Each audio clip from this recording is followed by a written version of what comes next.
வணக்கம் நண்பர்களே. அறிவுக்கண் சேனலுக்கு உங்களை அன்புடன் வரவேற்கிறேன். இன்று நாம் கையில் எடுத்திருப்பது சாதாரணமான ஒரு புத்தகமல்ல. இது மனிதகுலத்தின் அறிவுப் பெட்டகம். பல ஆயிரம் ஆண்டுகளாக இமயமலையின் குகைகளிலும் புனிதமான மடங்களிலும் பரகசியமாக பாதுகாக்கப்பட்ட ஒரு பொக்கிஷத்தை இன்று நாம் திறக்கப் போகிறோம். அதுதான் யோக வசிஷ்டம். நவீன காலத்தில் ஹாலிவுட்டில் தி மேட்ரிக்ஸ் என்ற படம் வந்தபோது உலகம் முழுவதும் ஒரு பெரிய அதிர்வலை உண்டானது. நாம் வாழ்ந்து கொண்டிருக்கும் இந்த உலகம் உண்மையிலேயே நிஜமானதா, அல்லது இது ஒரு கணினி புரோகிராம் போல உருவாக்கப்பட்ட போலியால மாயத்தோற்றமா என்று மக்கள் சிந்திக்கத் தொடங்கினார்கள். ஆனால் அந்த படம் வருவதற்கு 5000 ஆண்டுகளுக்கு முன்பே நம் பாரத தேசத்தில் அயோத்தி மாநகரில் ஒரு 16 வயது சிறுவன் இதே கேள்வியை எழுப்பினான். நான் பார்க்கின்ற இந்த உலகம் உண்மையா? என் எதிரில் இருப்பவர்கள் உண்மையா? அல்லது இது எல்லாமே என் மனதில் ஓடும் கனவா? நான் என்பது யார்?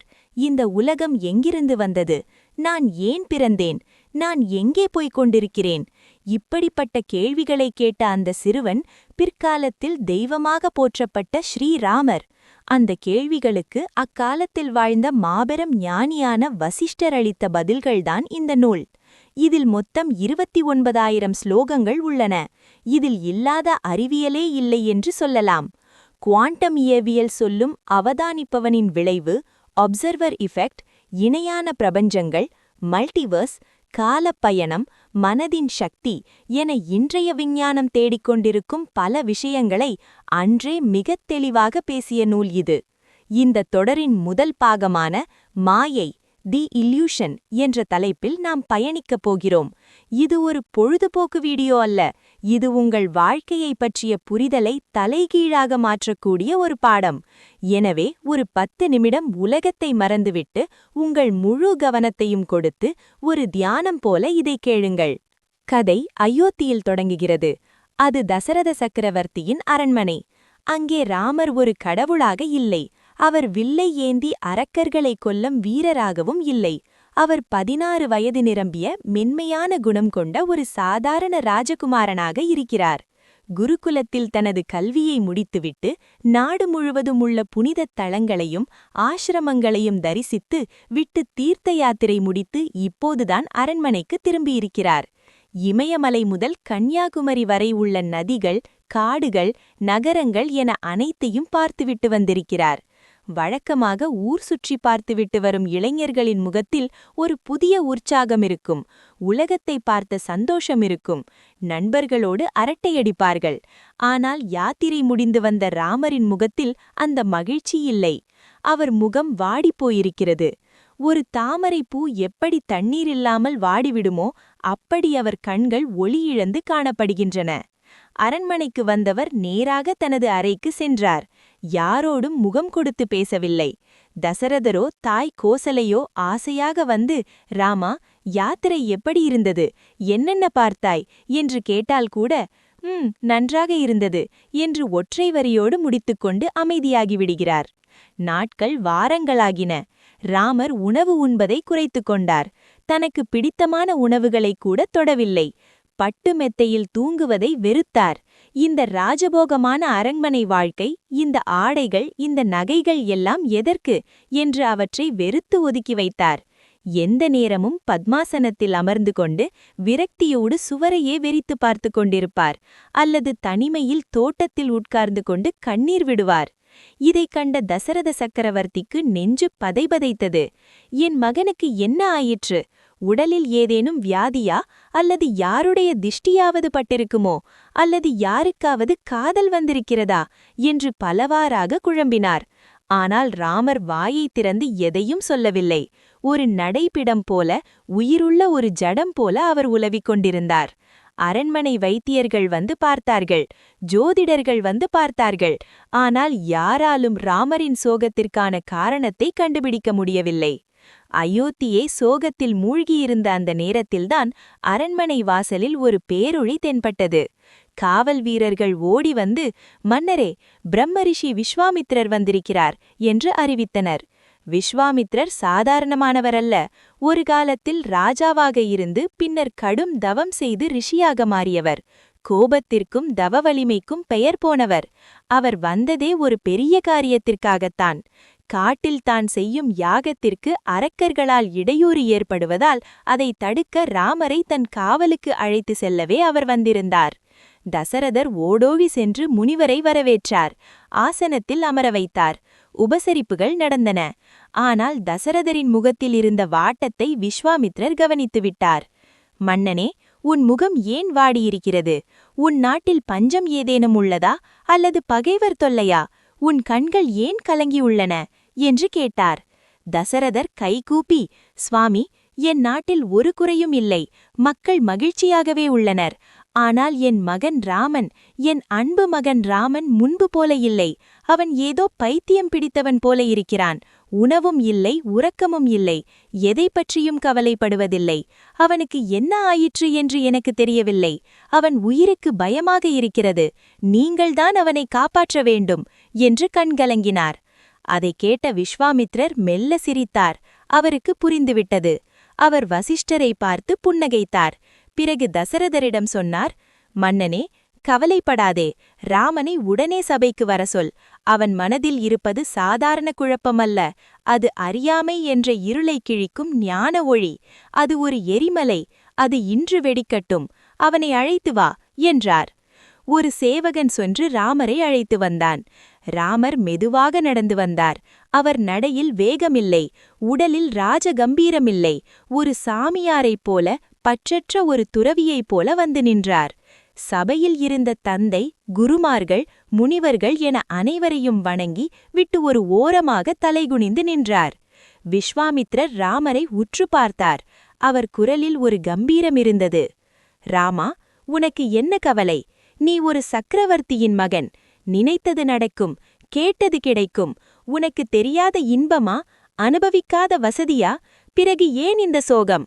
உன் மனதில் இருப்பதை மறைக்காமல் கொட்டு. உன் இதயத்தில் இருக்கும் பாரத்தை இறக்கிவை என்று கட்டளையிட்டார். அதுவரை அமைதியாக இருந்த ராமர் அந்த ஒரு வார்த்தையில் உடைந்து போனார்.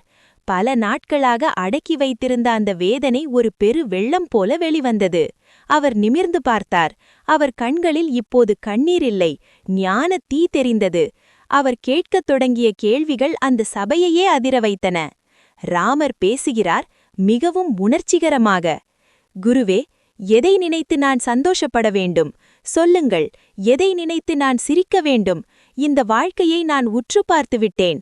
இதில் அர்த்தமே இல்லை. இது ஒரு மாயை. இது ஒரு ஏமாற்று வேலை. முதலில் செல்வம். பணம் இருந்தால் வாழ்க்கை மகிழ்ச்சியாக இருக்கும் என்று எல்லோரும் சொல்கிறார்கள். ஆனால் அந்த பணம் என்றைக்காவது ஒருவனிடத்தில் நிலையாக நின்றிருக்கிறதா? அலைகளைப் போல அது வந்து வந்து போகிறது. அதை சம்பாதிக்கும்போது கஷ்டம், அதை பாதுகாக்கும்போது பயம், அது தொலைந்து போனால் துக்கம். இப்படி துக்கத்தையே தரும் இந்த செல்வத்திற்காக மனிதன் ஏன் நாயாய் பேயார் அலைய வேண்டும்? அது மனிதர்களின் குணத்தையே கெடுத்துவிடுகிறது. அடுத்து ஆயுள். நமது உயிர் என்பது எவ்வளவு நிலையற்றது தெரியுமா? ஒரு தாமரை இலையின் நுனியில் இருக்கும் பனித்துளி போலதான் நம் உயிர். அது எப்போது வேண்டுமானாலும் கீழே விடலாம். யமன் எந்த பக்கமிருந்து வருவான் என்று யாருக்கும் தெரியாது. நேற்று பார்த்தவன் இன்று இல்லை. இன்று பேசுபவன் நாளை இருப்பானா என்று தெரியாது. நிச்சயமே இல்லாத இந்த வாழ்க்கையில் நான் எனது என்று மனிதர்கள் ஆடும் ஆட்டத்தை பார்த்தால் எனக்கு சிரிப்புதான் வருகிறது. காலங்கிற பாம்பு நம்மை ஒவ்வொரு வினாடியும் கொஞ்சம் கொஞ்சமாக விழுங்கிக் கொண்டிருக்கிறது. அடுத்து அகங்காரம். நான் பெரிய ஆள், நான் சாதித்துவிட்டேன் என்று ஒவ்வொருத்தனும் மார்த்தட்டிக் கொள்கிறானே, அந்த நான் என்பது யார்? அது ஒரு மாயை, அது ஒரு பேய். அதுதான் நம்மை துன்பத்தில் தள்ளுகிறது. சிறுவயதில் பொம்மைகளை வைத்து விளையாடினோம், அதுதான் உலகம் என்று நினைத்தோம். வாலிபத்தில் பெண் பின்னாடியும் காதல் பின்னாடியும் சுற்றுகிறோம், அதுதான் உலகம் என்று நினைக்கிறோம். வயதான காலத்தில் நோயோடும் கவலையோடும் சாகிறோம். இந்த உடல், இதை நாம் எவ்வளவு அழகாக பார்த்து கொள்கிறோம். சந்தனம் பூசுகிறோம், அலங்காரம் செய்கிறோம். ஆனால் இது என்ன? இரத்தமும் சதையும் எலும்பும் கொண்ட ஒரு பை. உள்ளே பார்த்தால் அசிங்கம், வெளியே பார்த்தால் அழகு. இது நிலையானதா? இல்லை, இது நோய்களின் இருப்பிடம்.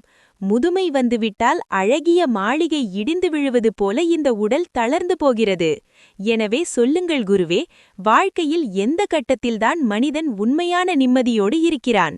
எனக்கு இந்த ராஜ்யம் வேண்டாம், எனக்கு கல்யாணம் வேண்டாம், எனக்கு இந்த போகங்கள் வேண்டாம். இவை அனைத்தும் விஷம் கலந்த தேன் போன்றவை. நாக்குக்கு இனிக்கும், ஆனால் உயிரைக் கொல்லும். நான் யார்? இந்த உலகம் ஏன் உருவானது? மரணமில்லாத பெருவாழ்வு எங்கே இருக்கிறது? அதை காட்டுங்கள். இல்லையெனில் நான் இப்படியே உண்ணாவிரதமிருந்து என் உயிரை விட்டுவிடுவேன். ராமரின் இந்த பேச்சைக் கேட்டு அந்த சபையே ஸ்தம்பித்துப் போய் நின்றது. ஒரு 16 வயது சிறுவன் பேசும் பேச்சா இது? தசரதர் பயத்தில் நடுங்கினார். ஆனால் விஸ்வாமித்திரரும் வசிஷ்டரும் ஒருவரை ஒருவர் பார்த்து புன்னகைத்துக் கொண்டார்கள். ஏனெனில் ராமருக்கு வந்திருப்பது நோய் அல்ல, அது வைராக்கியம். ராமர் பேசி முடித்ததும் அந்த பிரம்மாண்டமான அரசவையே நிசப்தத்தில் உறைந்து போயிருந்தது. ஒரு பெரும் புயல் வீசி ஓய்ந்தது போல இருந்தது. அமைச்சர்கள், படைத்தளபதிகள், குருமார்கள் என அனைவரும் செய்வதறியாமல் திகைத்து நின்றார்கள். தசரத சக்கரவர்த்தி தன் இருக்கையிலிருந்து படபடப்புடன் எழுந்தார். அவர் கைகள் நடுங்கின. கைகூப்பியபடியே விஸ்வாமித்திரரை நோக்கினார். அவர் கண்களில் ஒரு தந்தையின் பயம் இருந்தது. முனிவரே, என் மகன் என்ன பேசுகிறான் என்று கேட்டீர்களா? வாழ்வின் மீது எந்த பற்றுமில்லாமல் ஒரு விரக்தியின் விளிம்பில் நின்று பேசுகிறான். அவனுக்கு இன்னும் திருமணமாக கூட இல்லை. இந்த வயதில் அரசாளுவதை விட்டுவிட்டு அவன் காட்டுக்கு சென்று சந்நியாசியாக மாறிவிடுவானோ என்று என் நெஞ்சம் பதறுகிறது. அவனுக்கு ஏதோ மனநோய் பிடித்திருக்கிறது. தயவு செய்து அவனை தடுத்து நிறுத்துங்கள், அவனுக்கு புத்திமதி சொல்லுங்கள் என்று கெஞ்சுவது போல கேட்டார். ஆனால் அந்த சபையிலிருந்த அத்தனை முகங்களிலும் கவலை இருந்தாலும் பிரம்மரிஷி விஸ்வாமித்திரரின் முகத்தில் மட்டும் இப்போது ஒரு பிரகாசமான தெய்வீக புன்னகை தவழ்ந்தது. அவர் தசரதரை பார்த்து தன் கணீர் குரலில் பேசத் தொடங்கினார். மன்னனே தசரதா, வீணாக கலங்காதே. உன் மகன் ராமன் சாதாரணமானவன் அல்ல. அவன் ஒரு பாக்கியசாலி. அவன் இப்போது அடைந்திருப்பது மனசோர்வு என்ற நோய் அல்ல. இதுதான் ஆன்மீகத்தின் மிக உயர்ந்த நிலை. இதற்கு பெயர்தான் வைராகியம். உலகத்தில் ஒரு மரம் இருக்கிறது என்று வைத்துக்கொள்வோம். அதில் காய் காய்க்கும், பிறகு அது பழுக்கும். பழம் நன்றாக பழுத்துவிட்டால் அது காம்பிலிருந்து தானாக கழன்று கீழே விழுந்துவிடும். அதை யாரும் பித்து போட வேண்டியதில்லை. அதுபோல ராமனின் மனம் இந்த உலக பற்றிலிருந்து, இந்த மாயையிலிருந்து தானாகவே விடுபட்டுவிட்டது. இது எல்லோருக்கும் நடக்காது. 1000 பேரில் ஒருவனுக்கு பல கோடி ஜென்மங்களுக்குப் பிறகுதான் இந்த தெளிவு பிறக்கும். இந்த உலகத்தில் 2 வகை மனிதர்கள் இருக்கிறார்கள். முட்டாள்கள் கேள்வியே கேட்காமல் சாப்பிட்டோம், தூங்கினோம், இன்பத்தை அனுபவித்தோம், செத்தோம் என்று வாழ்வார்கள். ஆனால் எவனுக்கு உண்மையிலேயே அறிவு இருக்கிறதோ அவனுக்கு மட்டும்தான் வாழ்க்கை என்றால் என்ன, நான் ஏன் பிறந்தேன், மரணத்திற்குப் பின் என்ன என்ற சந்தேகமே வரும். ராமன் இப்போது அறியாமை என்ற உறக்கத்திலிருந்து விழித்து கொண்டு விட்டான். அவன் உண்மையை அறிய தயாராகிவிட்டான். அவனுக்கு தேவை மருத்துவமல்ல, ஞான உபதேசம். இருட்டில் தவிக்கும் அவனுக்கு ஒரு கைவிளக்கு தேவை. அந்த விளக்கை ஏற்றக்கூடிய தகுதி உங்கள் குலகுரு வசிஷ்டருக்கே உண்டு. பிறகு விஸ்வாமித்திரர் சபையில் உயர்ந்த ஆசனத்தில் வீற்றிருந்த குலகுரு வசிஷ்டரை நோக்கி திரும்பினார். வசிஷ்டரே, இவன் பக்குவப்பட்ட மண். இவன் மனதில் ஞானம் என்ற விதையை நீங்கள்தான் விதைக்க வேண்டும். ராமன் கேட்கும் கேள்விகள் அவனுக்காக மட்டுமல்ல, நாளை வரப்போகும் ஒட்டுமொத்த மனிதகுலத்திற்கானது. அவனது சந்தேகத்தை தீர்த்து வையுங்கள் என்று வேண்டிக் கொண்டார். விஸ்வாமித்திரரின் வேண்டுகோளை ஏற்று வசிஷ்டர் மெல்ல கண்களை திறந்தார். அவர் பார்வை ராமரின் மீது பட்டது. ஒரு தந்தை தன் மகனை பார்ப்பது போல அவ்வளவு கருணை அந்த பார்வையில் இருந்தது.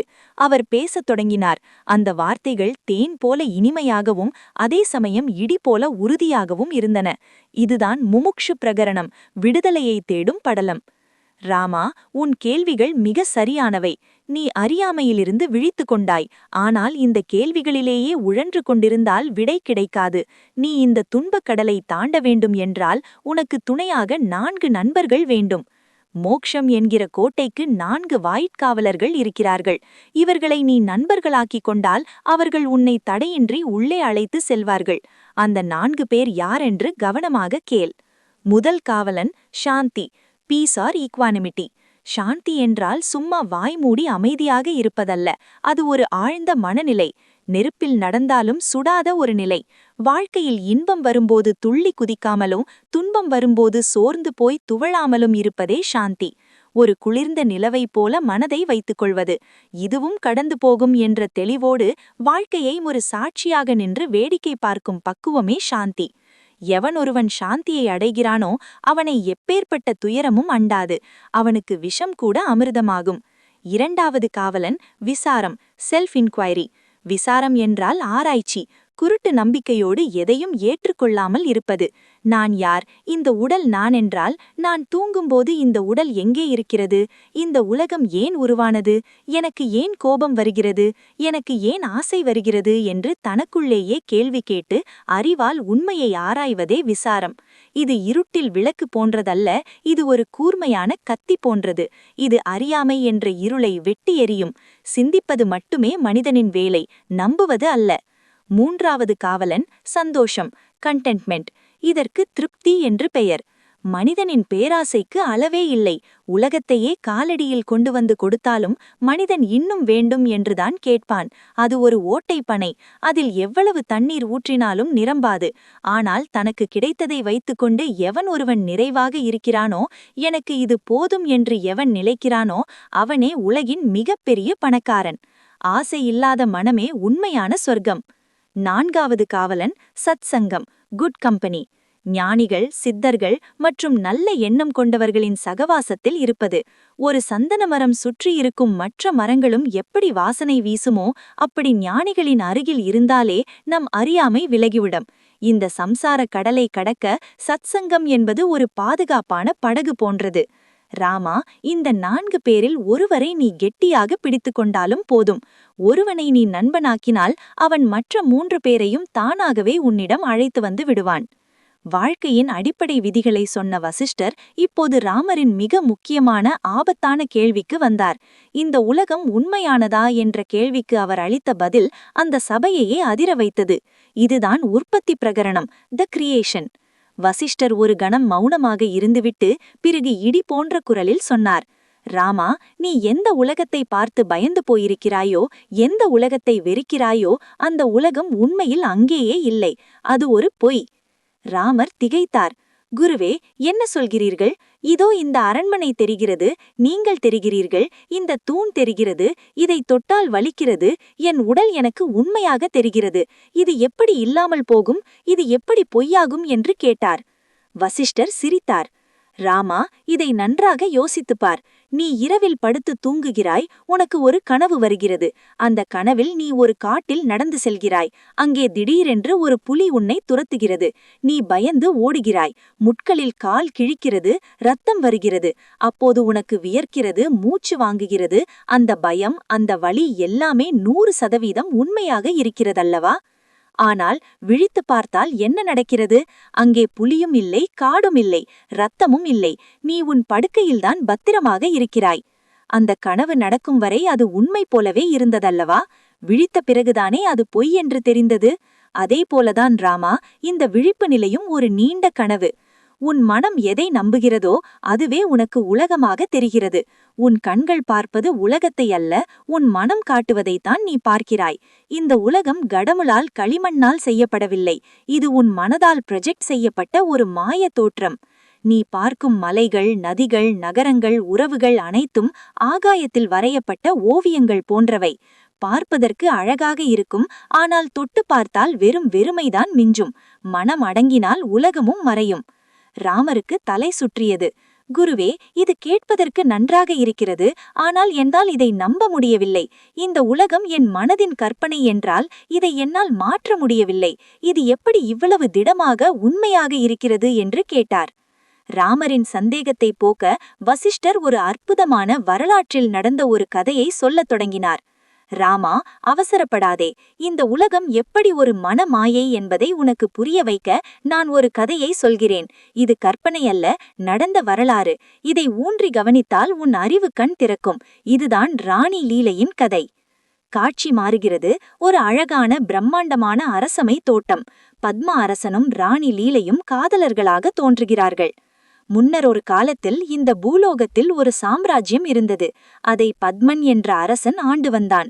அவன் மிக சிறந்த வீரன், தர்மவான், எதிரிகளுக்கு சிம்ம சொப்பனம். அவனது மனைவி பெயர் லீலை. பெயருக்கு ஏற்றபடியே அவள் ஒரு லீலாவதி.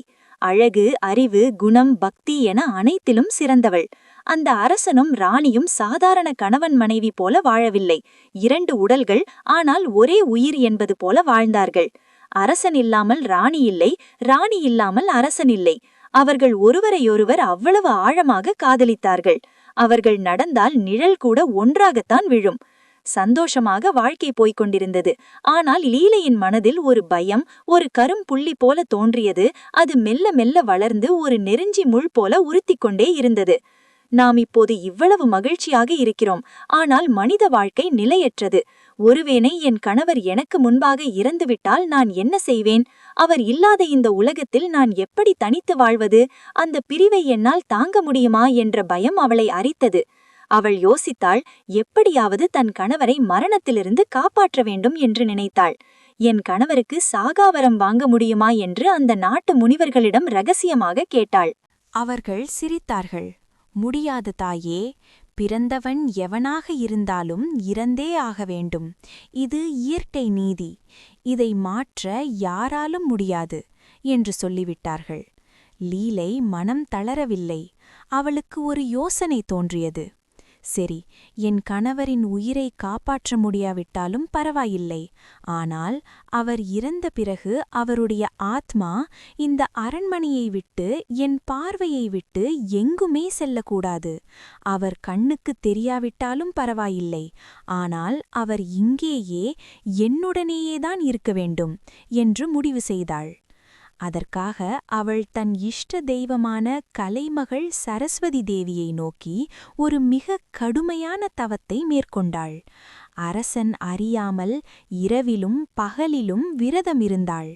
அவளது பக்தியைக் கண்டு மகிழ்ந்த சரஸ்வதி தேவி ஒரு நாள் அவள் முன் பிரசன்னமானார். 1000 சூரியன்கள் உதித்தது போல ஒரு ஒளி தோன்றியது. மகளே லீலை, உன் பக்திக்கு மெச்சினோம். உனக்கு என்ன வரம் வேண்டும்? கேள் என்றார் தேவி. லீலை 2 வரங்களை கேட்டாள். அந்த 2 வரங்கள்தான் இந்த பிரபஞ்சத்தின் ரகசியத்தையே உடைக்கப் போகும் சாவிகள். 1, தாயே, என் கணவர் என்றைக்கு இறந்தாலும் அவருடைய ஆத்மா இந்த அந்தப்புற அறையை விட்டு வெளியேறவே கூடாது. எந்த லோகத்திற்கும் செல்லக்கூடாது. அவர் இங்கேயேதான் இருக்க வேண்டும். 2, எனக்கு எப்போதெல்லாம் என் கணவரை பார்க்க வேண்டும் என்று தோன்றுகிறதோ, அல்லது எனக்கு எப்போதெல்லாம் சந்தேகம் வருகிறதோ, அப்போதெல்லாம் நீங்களே நேரில் வந்து எனக்கு காட்சி தர வேண்டும். சரஸ்வதி தேவி புன்னகைத்தபடியே அப்படியே ஆகட்டும் என்று வரம் கொடுத்துவிட்டு மறைந்தார். லீலை நிம்மதியடைந்தாள். தன் கணவனை தன் அன்பினால் கட்டி போட்டுவிட்டதாக அவள் நம்பினாள். ஆனால் விதி அவள் நினைத்ததை விட பெரிய திட்டத்தை தீட்டியிருந்தது. காலம் உருண்டோடியது. ஒரு பெரும் போர் மூண்டது. சரஸ்வதி தேவியிடம் அந்த 2 வரங்களை வாங்கிய பிறகு ராணி லீலை ஓரளவு நிம்மதியடைந்தாள். ஆனால் காலம் யாரையும் காத்திருப்பதில்லை. விதி தன் வேலையை தொடங்கியது. பத்மா அரசனின் சாம்ராஜ்யத்தின் மீது அண்டை நாட்டு மன்னர்கள் பெரும் படையெடுத்து வந்தார்கள். அது ஒரு சாதாரண போர் அல்ல. திசையெங்கும் இரத்த ஆறு ஓடியது. பத்மா அரசன் சிங்கத்தைப் போல சீறி பாய்ந்து போரிட்டான். ஆனால் எதிரிகளின் எண்ணிக்கை அதிகம். தனியொருவனாக நின்று சண்டையிட்ட அரசனின் உடல் முழுவதும் அம்புகளால் துளைக்கப்பட்டது. இறுதியில் ஒரு மாவீரனைப் போல அவன் போர்க்களத்திலேயே சரிந்து விழுந்து உயிர் நீத்தான். செய்தி அரண்மனைக்கு தீயாக பரவியது. ராணி லீலைக்கு செய்தி எட்டியது. அவள் அலறிக்கொண்டு ஓடி வந்தாள். தன் கணவனின் உயிரற்ற உடலை பார்த்ததும் அவள் இதயம் சுக்குநூறாக உடைந்தது. நாதா, என்னை விட்டுவிட்டு எங்கே சென்றீர்கள்? நாம் ஒன்றாகத்தானே வாழ்வோம் என்று சத்தியம் செய்தோம். இப்போது நான் மட்டும் தனித்து விடப்பட்டேனே என்று கதறி துடித்தாள். அவள் அழுத அழுகை அந்த அரண்மனை சுவர்களையே அதிர வைத்தது. அப்போது திடீரென்று வானத்திலிருந்து ஒரு அசரீரிக் குரல் கேட்டது. அது சரஸ்வதி தேவியின் குரல். மகளே லீலை, அழாதே. உன் கணவனின் ஆத்மா எங்கும் செல்லவில்லை. நான் கொடுத்த வரத்தின்படி அது இங்கேயேதான் இருக்கிறது. ஆனால் இந்த உடல் அழுகிவிடாமல் இருக்க வேண்டுமே. எனவே உன் கணவனின் உடலை அழுகாத மலர்களாலும் நறுமண தைலங்களாலும் மூடிவை. பனிக்கட்டிகளுக்கு நடுவே பாதுகாப்பது போல குளிர்ந்த சந்தன குழம்பில் அவனை பாதுகாத்து வை. அவன் மீண்டும் வருவான். அதுவரை இந்த உடல் கெடாமல் பார்த்துக்கொள். இந்த குரலை கேட்டதும் லீலைக்கு உயிர் வந்தது. அவசர அவசரமாக தன் கணவனின் உடலை அந்தப்புரத்திற்கு எடுத்துச் சென்றாள். யாரும் உள்ளே நுழைய முடியாதபடி பாதுகாத்து அந்த உடலை கெடாத மூலிகைகளாலும் மலர்களாலும் மூடி வைத்தாள். வெளி உலகத்திற்கு அரசன் இறந்துவிட்டான் என்று தெரியும். ஆனால் லீலைக்கு அவன் ஒரு நீண்ட உறக்கத்தில் இருப்பது போலவே தோன்றியது. அவள் அந்த உடலின் அருகிலேயே அமர்ந்து இரவும் பகலும் காவல் காக்கத் தொடங்கினாள். நாட்கள் நகர்ந்தன. லீலையின் துக்கம் குறையவில்லை. அவளால் தன் கணவனின் பிரிவை தாங்கிக் கொள்ளவே முடியவில்லை. அவர் ஆத்மா இங்கேயேதான் இருக்கிறது என்று தேவி சொன்னார். ஆனால் என்னால் அவரை பார்க்க முடியவில்லையே. அவர் இப்போது என்ன செய்து கொண்டிருப்பார்? அவருக்கு பசிக்காதா? என்ன நினைத்து கொண்டிருப்பார் என்ற கேள்விகள் அவளை வாட்டி வதைத்தன. ஒரு நாள் இரவு அவள் பொறுமை இழந்தாள். கண்களை மூடி, தாயே சரஸ்வதி, எனக்கு என் கணவரை காட்டு. என்னால் இந்த தனிமையை தாங்க முடியவில்லை. அவர் எங்கே இருக்கிறார் என்று எனக்கு தெரிய வேண்டும். இப்போதே வா என்று மனமுருகி அழைத்தாள். அடுத்த வினாடியே அந்த அறையில் ஒரு பேரொளி தோன்றியது. கலைமகள் சரஸ்வதி தேவி புன்னகையோடு அங்கு நின்றார். லீலை, ஏன் இப்படி துடிக்கிறாய்? உன் கணவன் வெகு தொலைவில் இல்லை. இதோ உன் அருகிலேயேதான் இருக்கிறான் என்றார் தேவி. லீலைக்கு கோபம் கலந்த அழுகை வந்தது. தாயே, எனக்கு ஆறுதல் சொல்லாதீர்கள். என் அருகில் இருந்தால் என் கண்ணுக்கு ஏன் தெரியவில்லை? என் குரல் அவருக்கு ஏன் கேட்கவில்லை? இது என்ன மாயை என்று கேட்டாள். சரஸ்வதி தேவி அவளை அமைதிப்படுத்தினார். பிறகு பிரபஞ்சத்தின் மிகப்பெரிய ரகசியத்தை அவளுக்கு விளக்கத் தொடங்கினார். லீலை, கவனமாக கேள். இந்த உலகில் 3 வகையான ஆகாயங்கள், அதாவது ஸ்பேசஸ் உள்ளன. 1 பூதாகாசம். இது நாம் பார்க்கும் வானம், பூமி, நட்சத்திரங்கள் அடங்கிய வெளி. 2 சித்தாகாசம். இது உன் மனதிற்குள் இருக்கும் வெளி. நீ கனவு காணும்போது ஒரு பெரிய நகரத்தையே உன் மனதிற்குள் பார்க்கிறாயே, அது எங்கே இருக்கிறது? உன் மண்டை ஓட்டுக்குள் இருக்கும் அந்த சிறிய இடைவெளியில்தானே? 3 சிதாகாசம். இதுதான் அறிவு வெளி. இதுதான் உண்மையான பிரம்மம். உன் கணவன் இறந்துவிட்டான் என்று நீ நினைக்கிறாய். ஆனால் உண்மையில் நடந்தது என்ன தெரியுமா? அவனது உடல் என்ற சட்டைதான் கிழிந்து போனது. அவனது மனம், அவனது ஆசைகள், அவனது நினைவுகள் எதுவும் அழியவில்லை.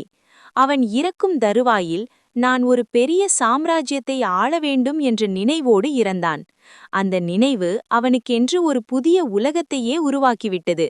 எப்படி ஒரு கனவில் நீ ஒரு புதிய உலகத்தை படைத்துக் கொள்கிறாயோ, அதேபோல உன் கணவன் இப்போது வேறொரு பரிமாணத்தில், வேறொரு உலகத்தில் வாழ்ந்து கொண்டிருக்கிறான். அந்த உலகம் எங்கே இருக்கிறது தெரியுமா?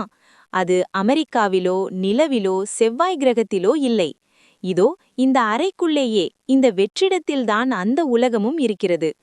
ஆனால் உன் கண்கள் பௌதீக உலகத்தை பார்க்க மட்டுமே பழக்கப்பட்டவை. அதனால் உன்னால் அந்த நுண்ணிய உலகத்தை பார்க்க முடியவில்லை. ஒரு ரேடியோவில் பல ஸ்டேஷன்கள் இருந்தாலும் சரியான டியூனிங், அதாவது ஃப்ரீக்வென்சி வைத்தால்தானே பாட்டு கேட்கும். அதேபோல நீ உன் மனதை ஒருநிலைப்படுத்தி உன் உடகை மறந்து அறிவு கண்ணை திறந்தால் நீயும் அங்கே செல்லலாம். சரஸ்வதி தேவியின் வார்த்தைகளை கேட்டதும் லீலைக்கு ஒரு புது தைரியம் வந்தது. தாயே, எனக்கு அந்த ஞான திருஷ்டியை தாருங்கள். நான் என் கணவன் இருக்கும் இடத்திற்கு செல்ல வேண்டும் என்று வேண்டினாள். தேவி அவளுக்கு அருளாசி வழங்கினார். லீலை பத்மாசனத்தில் அமர்ந்தாள். கண்களை மூடினாள். வெளி உலக சத்தங்கள் எல்லாம் மறந்தாள். தன் சுவாசத்தை மெல்ல மெல்ல நிறுத்தினாள். இது நிர்விகல்ப சமாதி நிலை. அப்போது ஒரு அதிசயம் நடந்தது. லீலையின் ஆத்மா அவளது உடலை விட்டு மெதுவாக வெளியேறியது. அவள் தன் சொந்த உடலை தனியாக பார்த்தாள்.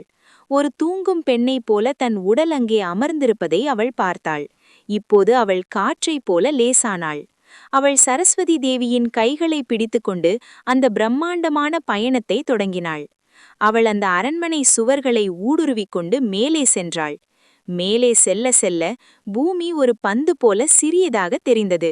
மேகங்களை கடந்து, சந்திரனை கடந்து, சூரிய மண்டலத்தையும் கடந்து அவள் போய்க்கொண்டே இருந்தாள். நட்சத்திரங்கள் எல்லாம் மின்மினி பூச்சிகள் போல தெரிந்தன. அவள் பல கோடி மைல்கள் பயணம் செய்தது போல இருந்தது. ஆனால் உண்மையில் அவள் அந்த அறைக்குள்ளேயேதான் இருந்தாள். இது ஒரு உள்முக பயணம். வழியில் அவள் பல உலகங்களை பார்த்தாள். சில உலகங்களில் மனிதர்கள் வாழ்ந்தார்கள்.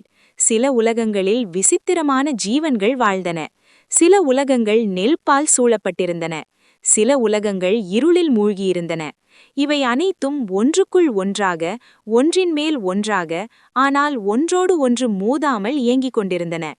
இறுதியாக அவள் ஒரு குறிப்பிட்ட இடத்தை அடைந்தாள். சரஸ்வதி தேவி சொன்னார், லீலை, உற்றுப்பார், இதுதான் உன் கணவன் இப்போது இருக்கும் உலகம். லீலை அந்த புதிய உலகத்தை பார்த்தாள். அது பார்ப்பதற்கு அவளுடைய பழைய சாம்ராஜ்யம் போலவே இருந்தது.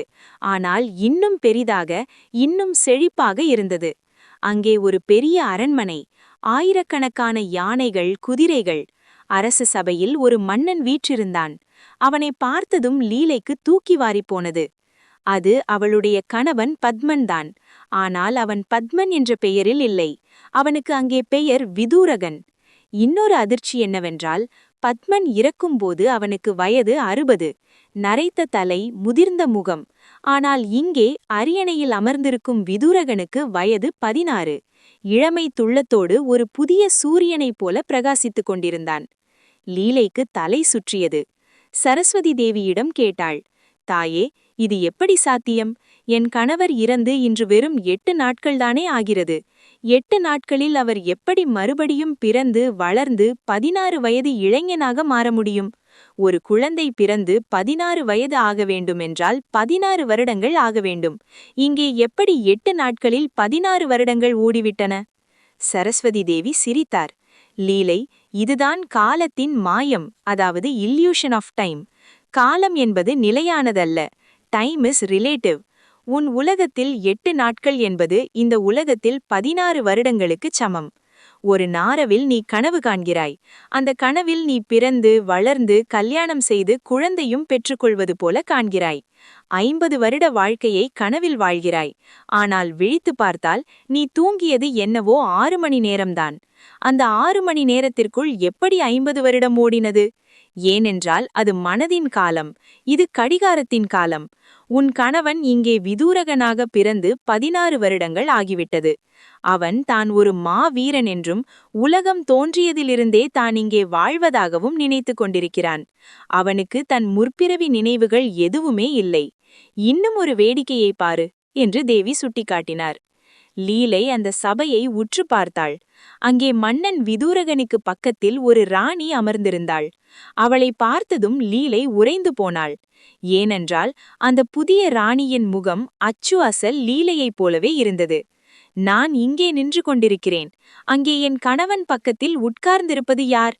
நான் உயிரோடு இருக்கும்போது என் கணவன் இன்னொருவளை, அதுவும் என்னைப் போலவே இருப்பவளை எப்படி கல்யாணம் செய்தான்? லீலைக்கு குழப்பம் வெடித்தது. இது மல்டிவர்ஸ், அதாவது இணையான பிரபஞ்சமா அல்லது இது வெறும் மாயையா? இறந்த கணவன் எப்படி உயிரோடு இருக்கிறான்? இங்கே நடப்பது உண்மையா அல்லது நான் அரண்மனையில் அழுது கொண்டிருப்பது உண்மையா? இந்த கேள்விக்கான விடையை வசிஷ்டர் அடுத்த கட்டத்தில் உடைக்கிறார். அது நம் அறிவியலையே ஆட்டிப்படைக்கக்கூடிய ஒரு உண்மை. ராணி லீலை அந்த புதிய உலகத்தில் உறைந்து போய் நின்றாள். அங்கே சிம்மாசனத்தில் அவளுடைய கணவன் விதூரகன் அமர்ந்திருந்தான். அவன் அருகில் அமர்ந்திருந்த ராணி பார்ப்பதற்கு அச்சு அசல் லீலையைப் போலவே இருந்தாள். அவளுடைய கண்கள், அவளுடைய சிரிப்பு, அவளுடைய ஆடை அலங்காரம், ஏன் அவளுடைய குரல் கூட லீலையைப் போலவே இருந்தது. லீலைக்கு கோபமும் குழப்பமும் ஒரு சேர வந்தது. அவள் சரஸ்வதி தேவியை பார்த்து கேட்டாள், தாயே, இது என்ன நாடகம்? என் கணவர் என்னை மறந்துவிட்டு இங்கே இன்னொருத்தியை திருமணம் செய்து கொண்டாரா? அதுவும் என்னைப் போலவே இருக்கும் இவள் யார்? இவள் எப்படி இங்கே வந்தாள்? சரஸ்வதி தேவி புன்னகையோடு பதிலளித்தார். லீலை, அவசரப்பட்டு தவறாக நினைக்காதே. அங்கே உட்கார்ந்திருப்பது வேறு பெண்ணல்ல, அதுவும் நீதான். லீலை அதிர்ந்தாள். நானா? நான் இங்கே உங்கள் அருகில் நிற்கிறேனே, அங்கே எப்படி இருக்க முடியும்? தேவி விளக்கினார். கண்ணாடியில் உன் முகத்தை பார்க்கிறாயே, அது நீயா? இல்லை, அது உன் பிம்பம். ஆனால் பார்ப்பதற்கு உன்னைப் போலவே இருக்கிறதா அல்லவா? அதுபோலத்தான் இதுவும். உன் கணவன் இறக்கும் தருவாயில் அவன் மனதில் உன் நினைவு மிக ஆழமாக இருந்தது. என் மனைவி லீலை என் கூடவே இருக்க வேண்டும், எனக்கு பணிவிடை செய்ய வேண்டும் என்று அவன் ஆசைப்பட்டான். அவன் மனதின் அந்த தீவிரமான ஆசை இன்டென்ஸ் டிசையர் இந்த புதிய உலகத்தை படைக்கும்போது உன்னைப் போலவே ஒரு போலியான லீலையையும் உருவாக்கிவிட்டது. அவள் உண்மையான ஜீவன் அல்ல, அவள் உன் கணவனின் நினைவில் உருவான ஒரு நிழல் ப்ரொஜெக்ஷன். ஆனால் அவளுக்கு தான் ஒரு நிழல் என்று தெரியாது. தான் உண்மையான ராணி என்று நினைத்துக்கொண்டு அவள் வாழ்ந்து கொண்டிருக்கிறாள். பார்த்தாயா லீலை, மனம் எவ்வளவு வலிமையானது என்று? ஒரு முழு மனிதனையே உருவாக்கும் சக்தி மனதிற்கு உண்டு. லீலைக்கு இப்போது கோபம் மறைந்து வியப்பு மேலிட்டது. ஆனால் சரஸ்வதி தேவி இன்னும் ஒரு பெரிய அதிர்ச்சி காத்திருக்கிறது என்பது போல பார்த்தார். லீலை, உன் கணவன் இங்கே விதூரகனாக இருப்பதையும் இன்னொரு லீலை இருப்பதையும் பார்த்து ஆச்சரியப்படுகிறாய். ஆனால் உன் உண்மையான பூர்வீகம் என்னவென்று உனக்கு தெரியுமா? நீ இப்போது இருக்கும் ராணி லீலை என்ற உருவமே உண்மையானது அல்ல, இதுவும் ஒரு கனவுதான். சரஸ்வதி தேவி சொன்ன அந்த வார்த்தை லீலையின் தலையில் இடி விழுந்தது போல இருந்தது. என்ன சொல்கிறீர்கள் தாயே? நான் ராணி லீலை என்பது கனவா? நான் பத்ம அரசனின் மனைவி என்பது பொய்யா என்று பதறினாள். தேவி சொன்னார், ஆம் லீலை, உண்மையை சொல்கிறேன் கேள். சில காலத்திற்கு முன்பு ஒரு பெரிய மலைப்பிரதேசம் இருந்தது. அங்கே ஒரு சிறிய குடிசை இருந்தது. அந்த குடிசையில் வசிஷ்டன் என்ற ஒரு பிராமணனும் அவனது மனைவி அருந்ததியும் வாழ்ந்து வந்தார்கள். அந்த வசிஷ்டன் உன்னுடைய கணவன் பத்மன், அந்த அருந்ததி வேறு யாருமில்லை, அது நீதான். காட்சி மாறுகிறது. ஒரு மலை உச்சி, ஒரு எளிய குடிசை, ஒரு வயதான பிராமண தம்பதி அமர்ந்திருக்கிறார்கள். நீங்கள் இருவரும் அந்த குடிசையில் மிக கடுமையான வறுமையில் வாழ்ந்து வந்தீர்கள். ஒரு நாள் அந்த மலைப்பாதை வழியாக ஒரு பெரிய ராஜா தன் பரிவாரங்களோடு சென்றான். யானைகள், குதிரைகள், பல்லக்குகள், முரசுகள் ஒலிக்க அவன் சென்ற கம்பீரத்தை பார்த்தீர்கள். அதை பார்த்த அந்த பிராமணனுக்கு, உன் கணவனுக்கு ஒரு ஆசை வந்தது. ஆஹா, ஒரு ராஜ வாழ்க்கைதான் எப்பேற்பட்ட வாழ்க்கை! இவ்வளவு செல்வம், இவ்வளவு அதிகாரம், இவ்வளவு அழகான மனைவிகள், நானும் ஒரு ராஜாவாக இருந்தால் எவ்வளவு நன்றாக இருக்கும் என்று ஏங்கினான். அந்த ஆசை அவன் மனதில் ஒரு விதையாக விழுந்தது. அவன் சாகும் வரை அந்த ஆசையை நினைத்து கொண்டே இருந்தான். இறுதியில் அந்த பிராமணன் இறந்தான். அவனது தீராத ஆசை, அன்ஃபுல்ஃபில்ட் டிசையர், அவனுக்கு அடுத்த பிறவியை கொடுத்தது. அந்த பிறவிதான் பத்ம அரசன். அவன் மீது கொண்ட அன்பினால் அவனது மனைவியான நீ அருந்ததியாக அடுத்த பிறவியில் ராணி லீலையாக பிறந்தாய். இப்போது புரிகிறதா? பிராமணனாக இருந்தபோது கண்ட கனவுதான் பத்ம அரசன். பத்ம அரசனாக இருந்தபோது கண்ட கனவுதான் இந்த விதீரகன். ஒன்றுக்குள் ஒன்றாக, கனவுக்குள் கனவாக நீங்கள் சிக்கிக் கொண்டிருக்கிறீர்கள். நீங்கள் உண்மையில் யார்? பிராமணனா, ராஜாவா அல்லது விதூரகனா? உண்மையில் நீங்கள் யாருமே இல்லை. நீங்கள் வெறும் உணர்வு மட்டுமே. உங்கள் ஆசைதான் உங்களுக்கு உடலை கொடுக்கிறது. லீலை அப்படியே உறைந்து போனாள். தன் கடந்த கால நினைவுகள் அவளுக்கு மெல்ல மெல்ல வரத் தொடங்கின. தான் ஒரு குடிசையில் வாழ்ந்தது, ராஜாவை பார்த்து பொறாமைப்பட்டது எல்லாம் நிழலாடுவது போல தெரிந்தது. கடவுளே, நாங்கள் ஒரு கனவு சுழலில் சிக்கியிருக்கிறோமா என்று உணர்ந்தாள். லீலை உண்மையை உணர்ந்து கொண்டிருக்கும் போதே அந்த புதிய உலகத்தில் ஒரு பயங்கரமான சத்தம் கேட்டது. போர் முரசுகள் ஒலித்தன. எதிரிகள் வருகிறார்கள், எதிரிகள் வருகிறார்கள் என்று வீரர்கள் அலறினர். லீலை கீழே பார்த்தாள். அவளுடைய பழைய உலகத்தில் பத்ம அரசனை எப்படி கொன்றார்களோ அதே எதிரிகள், அதே முகங்கள் இப்போது இந்த உலகத்திலும் படையெடுத்து வந்திருந்தார்கள். இது ஒரு விசித்திரமான விதி. History repeats. மன்னன் விதூரகன், பத்மனின் மறுவடிவம், போருக்கு கிளம்பினான். அவன் மனைவி போலி லீலை அவனை தடுத்து நிறுத்தி அழுதாள். போகாதீர்கள் மன்னா, எனக்கு பயமாக இருக்கிறது என்று கெஞ்சினாள். ஆனால் விதூரகன் கேட்கவில்லை. என் நாட்டைக் காப்பது என் கடமை என்று சொல்லிவிட்டு போர்க்களத்திற்கு சென்றான். சரஸ்வதி தேவியும் உண்மையான லீலையும் வானத்திலிருந்து பார்த்து கொண்டிருந்தார்கள். லீலைக்கு பதைபதைத்தது. தாயே, என் கணவன் போன பிறவியில் இதே மாதிரிதான் போருக்கு போய் இறந்து போனார். இப்போது மீண்டும் அதே நடக்கப் போகிறதா? இங்கேயும் அவர் சாகப் போகிறாரா? அவரை காப்பாற்றுங்கள் என்று வேண்டினாள். தேவி அமைதியாக சொன்னார், லீலை, இது அவரது விதி, அவர் செய்த வினை பயன், கர்மா. அவன் போர் செய்ய விரும்பினான், வீர மரணத்தை விரும்பினான். அதுவே அவனுக்கு மீண்டும் மீண்டும் நடக்கிறது. நாம் இதில் தலையிட முடியாது. ஆனால் நீ விரும்பினால் நாம் கீழே சென்று அவர்களை பார்க்கலாம். சரஸ்வதி தேவியின் அருளால் லீலைக்கு ஒரு சிறப்பு சக்தி கிடைத்தது. அவர்கள் அந்த அரண்மனைக்குள் இறங்கினார்கள். இப்போது அவர்கள் உருவம் மற்றவர்களுக்கு தெரியும் வரம் பெற்றார்கள். அந்த போலி ராணி இரண்டாவது லீலை அழுது கொண்டிருந்த அறைக்குள் அவர்கள் நுழைந்தார்கள். திடீரென்று தோன்றிய 2 பெண்களை பார்த்த அந்த போலி ராணி அதிர்ந்து போனாள். அதுவும் தன்னைப் போலவே அச்சு அசலாக இருக்கும் உண்மையான லீலையை பார்த்ததும் அவளுக்கு பேச்சு வரவில்லை. அவள் நடுங்கும் குரலில் கேட்டாள், நீங்கள் யார்? தேவதைகளா அல்லது வனதேவதைகளா? பார்ப்பதற்கு என்னைப் போலவே இருக்கிறீர்கள். சரஸ்வதி தேவி முன்னால் சென்று, மகளே, நாங்கள் ஞானத்தை தேடி வந்தோம்.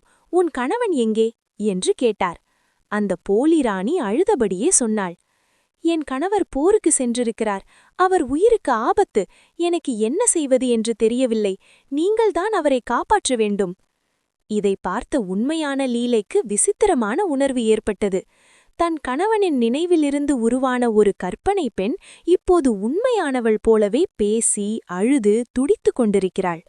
இவள் பொய்யானவள் என்று இவளுக்கு தெரியாது. இவளை பொறுத்தவரை இவள் வாழ்க்கை 100% உண்மை. இவளுடைய வலி உண்மை, இவளுடைய கண்ணீர் உண்மை.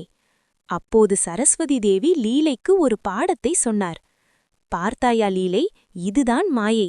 இந்த இரண்டாவது லீலை எப்படி உன் கணவனின் மனதிலிருந்து தோன்றினாலோ அப்படித்தான் நீயும் அந்த பிராமணனின் மனதிலிருந்து தோன்றினாய். அப்படித்தான் இந்த ஒட்டுமொத்த பிரபஞ்சமும் அந்த பரம்பொருளின் மனதிலிருந்து தோன்றியது. நாம் எல்லாரும் கடவுள் காணும் கனவில் வரும் கதாபாத்திரங்கள். கனவு கமைந்த நலைந்தால் நாம் மறைந்து போவோம். விழித்திருப்பவன் அந்த இறைவன் மட்டுமே. போர்க்களத்தில் சத்தம் அதிகரித்தது. விதூரகன் படுகாயமடைந்து விழுந்த செய்தி வந்தது. லீலை அலறினாள், தாயே, வாருங்கள், என் கணவர் சாகப் போகிறார். இந்த முறையாவது நான் அவர் முகத்தை பார்க்க வேண்டும். அவர் உயிரை பிரிய விடமாட்டேன். தலையசைத்தார் தேவி. சரஸ்வதி தேவி, உண்மையான லீலை மற்றும் அந்த நிழல் லீலை ஆகிய 3 பேரும் இப்போது அந்த போர்க்களத்தின் நடுவில் நின்று கொண்டிருந்தார்கள். அவர்களை சுற்றி அம்புகள் பறந்து கொண்டிருந்தன. ஆனால் அவை எதுவும் இந்த மூவரையும் தொடவில்லை. அவர்கள் காலத்திற்கு அப்பாற்பட்ட சாட்சிகளாக நின்று கொண்டிருந்தார்கள். அங்கே தரையில் மன்னன் விதூரகன் உயிருக்கு போராடிக் கொண்டிருந்தான். அவனது தேர் உடைந்து கிடந்தது. அவனது கிரீடம் மண்ணில் உருண்டது. இரத்தம் ஆறாக ஊடிக்கொண்டிருந்தது. அந்த நிழல் லீலை விதூரகனின் மனைவி கதறி அழுது கொண்டே அவன் அருகில் அமர்ந்திருந்தாள். விதூரகன் கண்களை திறக்க முயன்றான். அவனுக்கு மூச்சு திணறியது. அவன் பார்த்த கடைசி காட்சி தன் மனைவி அழுது கொண்டிருப்பது. அவன் மனதில் ஒரு கடைசி ஆசை தோன்றியது. நான் இறக்கப் போகிறேன். ஆனால் என் மனைவி பாவம், அவள் அனாதையாகி விடுவாளே. அவளையும் என்னுடனே அழைத்துச் செல்ல முடிந்தால் எவ்வளவு நன்றாக இருக்கும் என்ற எண்ணத்தோடு அவனது கடைசி மூச்சு அடங்கியது. அவன் இறந்த அடுத்த வினாடியே பிரபஞ்சத்தின் ஒரு பெரிய ரகசியம் அங்கே வெளிப்பட்டது. சரஸ்வதி தேவி லீலையிடம் மெல்லிய குரலில் சொன்னார், லீலை, உற்றுப்பார், இப்போது என்ன நடக்கிறது என்று பார். விதூரகனின் சடலத்திலிருந்து அவனது ஜீவன் மெதுவாக பிரிந்தது. அது ஒரு சிறிய ஒளிப்புள்ளியைப் போல, காற்றைப் போல வெளியே வந்தது. அதே நேரத்தில் அவன் அருகில் அழுது கொண்டிருந்தாளே அந்த நிழல் லீலை, அவளும் காற்றோடு காற்றாக கரைந்து போனாள். ஏனென்றால் அவள் விதூரகனின் மனதினால் உருவாக்கப்பட்டவள். கனவு காண்பவன் விழித்துவிட்டால் கனவில் வரும் மனிதர்களும் மறைந்து விடுவார்கள் அல்லவா? அதுபோல விதூரகன் இறந்ததும் அவனது கற்பனையான மனைவியும் அழிந்து போனாள். இப்போது அந்த ஜீவன் மட்டும் தனித்து நின்றது. அது எங்கும் செல்லவில்லை. நரகத்திற்கோ சொர்க்கத்திற்கோ செல்லவில்லை. அது தன் மூலத்தை தேடி பயணிக்கத் தொடங்கியது. சரஸ்வதி தேவியும் உண்மையான லீலையும் அந்த ஜீவனை பின்தொடர்ந்தார்கள். அது ஒரு விசித்திரமான பயணம். அந்த ஜீவன் போர்க்களத்தை விட்டு மேலே எழும்பியது. மேகங்களை கிழித்து கொண்டு சென்றது. அது விண்வெளியை கடந்தது. நட்சத்திர மண்டலங்களை கடந்தது. ஆனால் உண்மையில் அது பௌதீக தூரத்தை கடக்கவில்லை. அது பரிமாணங்களை கடந்து கொண்டிருந்தது. ஒரு பெரிய திரை விலகுவது போல அந்த கனவு உலகம் மறைந்து பழைய உலகம் தெரிய ஆரம்பித்தது. அந்த ஜீவன் நேராக பூமிக்கு வந்தது. பத்ம அரசனின் சாம்ராஜ்யத்திற்கு வந்தது. அரண்மனைக்குள் நுழைந்தது. அந்தப்புரத்தை கடந்தது. எந்த அறையில் பத்ம அரசனின் உடல் பூக்களால் மூடப்பட்டு பனிக்கட்டிகளுக்கு நடுவே பாதுகாக்கப்பட்டிருந்ததோ அந்த அறைக்குள் அந்த ஜீவன் நுழைந்தது. லீலைக்கு தன் கண்களையே நம்ப முடியவில்லை. இவ்வளவு பெரிய உலகம், இவ்வளவு பெரிய போர், இத்தனை மக்கள், இத்தனை வருட வாழ்க்கை, இது எல்லாமே இந்த சின்ன அறைக்குள்ளா நடந்தது? ஒரு அணுவிற்குள் இத்தனை பெரிய உலகம் இருந்ததா என்று வியந்து போய் நின்றாள். அந்த ஜீவன் பத்ம அரசனின் சடலத்தை நெருங்கியது. மூக்கு வழியாக உள்ளே நுழைந்தது. இதயம் வழியாக பரவியது. அதுவரை ஜில்லிட்டு போயிருந்த அந்த உடல் மெல்ல மெல்ல சூடானது. இரத்த ஓட்டம் தொடங்கியது. நாடி நரம்புகள் துடித்தன. பூக்களுக்கு நடுவே கிடந்த அந்த உடல் ஒரு நெடிய மூச்சை இழுத்துவிட்டது. திடீரென்று பத்ம அரசன் கண்களை திறந்தான். ஒரு நீண்ட தூக்கத்திலிருந்து விழிப்பவன் போல அவன் சோம்பல் முறித்துக்கொண்டு எழுந்தான். அவன் கண்களில் இன்னும் அந்த போர்க்களத்தின் பயமிருந்தது. அவன் சுற்றிலும் பார்த்தான். எங்கே இருக்கிறேன்? இப்போதுதானே எதிரிகள் என்னை சூழ்ந்திருந்தார்கள். என் தேர் எங்கே? என் படை எங்கே? என்று கத்தினான். அப்போது அவன் எதிரில் சரஸ்வதி தேவியும் ராணி லீலையும் நிற்பதை பார்த்தான். அவன் குழப்பத்தின் உச்சிக்கே சென்றான். லீலை, நீ எப்படி இங்கே வந்தாய்? சற்று முன் போர்க்களத்தில் அழுது கொண்டிருந்தாயே, அதற்குள் எப்படி உடை மாற்றினாய்? இந்த தேவி யார்? என்று அடுக்கடுக்காக கேள்விகளை கேட்டான். சரஸ்வதி தேவி புன்னகையோடு மன்னன் அருகில் சென்றார். அவன் தலையில் கை வைத்தார். அந்த தெய்வீக ஸ்பரிசம் பட்டதும் மன்னனின் குழப்பங்கள் அனைத்தும் விலகின. அவனுக்கு தன் கடந்த கால பிறவிகள் அனைத்தும் நினைவுக்கு வந்தன. சரஸ்வதி தேவி விளக்கினார். மன்னனே, விழித்துக்கொள். நீ போர்க்களத்தில் இறந்த விதூரகன் மட்டும் அல்ல. நீ இந்த அரண்மனையில் வாழ்ந்த பத்மன் மட்டும் அல்ல. அதற்கு முன் ஒரு மலையடிவாரத்தில் குடிசையில் வாழ்ந்தாயே அந்த பிராமணன், அதுவும் நீதான். அந்த பிராமணனுக்கு ராஜா ஆக வேண்டும் என்ற ஆசை இருந்தது. அந்த ஆசைதான் உன்னை பத்மனாக பிறக்க வைத்தது. பத்மனுக்கு இன்னும் பெரிய சாம்ராஜ்யம் வேண்டும் என்ற ஆசை இருந்தது. அது உன்னை விதூரகனாக பிறக்க வைத்தது. விதூரகனுக்கு என் மனைவி கூடவே வேண்டும் என்ற ஆசை இருந்தது. அது நிழல் லீலையை படைத்தது. இப்படி ஆசைக்கு மேல் ஆசை வைத்து கனவுக்குள் கனவு கண்டு நீ உன்னை துளைத்து விட்டாய். உண்மையில் நீ யார் தெரியுமா? நீ இந்த உடல்கள் எதுவுமே இல்லை. நீ வடிவமில்லாத ஒரு தூய அறிவு. உன் மனம்தான் இந்த உலகங்களை படைத்தது. உன் மனம்தான் இந்த உடல்களை அணிந்து கொண்டது. இதை கேட்ட பத்ம அரசனுக்கு ஞானம் பிறந்தது. ஆஹா, இத்தனை காலம் நான் வாழ்ந்தது ஒரு நாடகமா என்று உணர்ந்தான். லீலையும் உண்மையை உணர்ந்தாள். நானும் அந்த பிராமண பெண் அருந்ததிதான். என் கணவர் மீதான பற்றினால் நானும் இந்த பிறவி சுழலில் சிக்கிவிட்டேன் என்பதை புரிந்து கொண்டாள். அவர்கள் இருவரும் சரஸ்வதி தேவியின் காலில் விழுந்தார்கள். தாயே, இனி எங்களுக்கு இந்த ராஜ வாழ்க்கை வேண்டாம், இந்த மாயை வேண்டாம், நாங்கள் விழித்து கொண்டு விட்டோம் என்றார்கள். சரஸ்வதி தேவி அவர்களை ஆசீர்வதித்துவிட்டு மறைந்தார். அதற்பிறகு பத்ம அரசனும் லீலையும் பல காலம் அந்த நாட்டை ஆண்டார்கள். ஆனால் முன்பு போல பற்று வைத்து ஆழவில்லை. இது ஒரு கனவு உலகம் என்ற தெளிவோடு ஒரு விளையாட்டைப் போல மகிழ்ச்சியாகவும் அமைதியாகவும் அரசாட்சி செய்தார்கள். இறுதியில் அவர்கள் முக்தியடைந்தார்கள். காட்சி மீண்டும் அயோத்தி மண்டபத்திற்கு மாறுகிறது. வசிஷ்டரும் ராமரும் வீற்றிருக்கிறார்கள். இந்த நீண்ட கதையை சொல்லி முடித்த வசிஷ்டர் ராமரை உற்று பார்த்தார். ராமர் சிலை போல அமர்ந்திருந்தார். அவர் கண்கள் அகல விரிந்திருந்தன.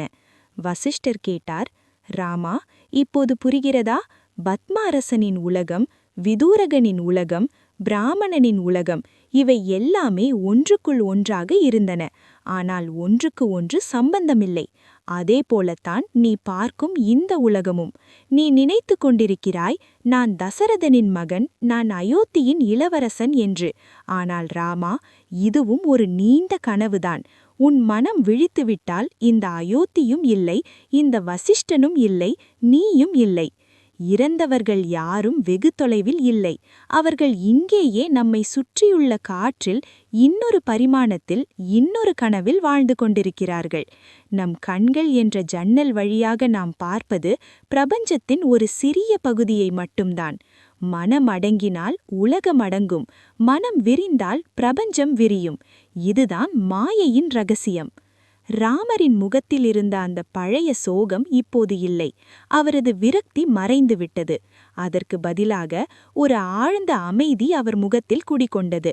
உலகம் ஒரு நாடகம் என்று புரிந்தவனுக்கு ஏது கவலை, ஏது பயம்? ஆனால் ராமருக்கு புதிதாக இன்னும் ஆச்சரியமான ஒரு சந்தேகம் வந்தது. அதுதான் அடுத்த பாகத்திற்கான விதை. ராமர் வசிஷ்டரை பார்த்து ஒரு கேள்வி கேட்டார். அந்த கேள்வி இன்றைய நவீன அறிவியலையே தூக்கி சாப்பிடும் அளவுக்கு கேள்வி. குருவே, லீலையின் கதையில் ஒரு விஷயத்தை நான் கவனித்தேன். பத்ம அரசன் இறந்து வெறும் 8 நாட்கள்தான் ஆகியிருந்தது. ஆனால் அந்த கனவு உலகத்தில் அவன் பிறந்து வளர்ந்து 16 வருடம் வாழ்ந்துவிட்டான் என்று சொன்னீர்கள். இது எப்படி சாத்தியம்? 8 நாட்கள் எங்கே, 16 வருடங்கள் எங்கே? காலம் என்பது எல்லோருக்கும் பொதுவானது இல்லையா? நம் மனம் நினைத்தால் காலத்தையே மாற்ற முடியுமா? என்னால் 100 வருட வாழ்க்கையை ஒரே ஒரு நிமிடத்தில் வாழ்ந்து முடிக்க முடியுமா? வசிஷ்டர் சத்தமாக சிரித்தார். மிகச்சிறந்த கேள்வி ராமா. காலம் என்பது கடிகாரத்தில் இல்லை, அது உன் மனதில்தான் ஓடுகிறது. உனக்கு சந்தோஷமாக இருக்கும்போது 1 மணி நேரம் ஒரு நொடி போல ஓடுகிறது. உனக்கு துன்பமாக இருக்கும்போது 1 நிமிடம் ஒரு வருடம் போல நகர்கிறது. இது மாயாஜாலம் இல்லை ராமா, இது மனதின் வேகம். இதை நிரூபிக்க உனக்கு இன்னொரு கதையை சொல்ல வேண்டும். இதுவரை நீ கேட்டது இடத்தை பற்றிய ரகசியம். இனி நீ கேட்கப் போவது காலத்தை பற்றிய ரகசியம். அது லவண அரசனின் கதை.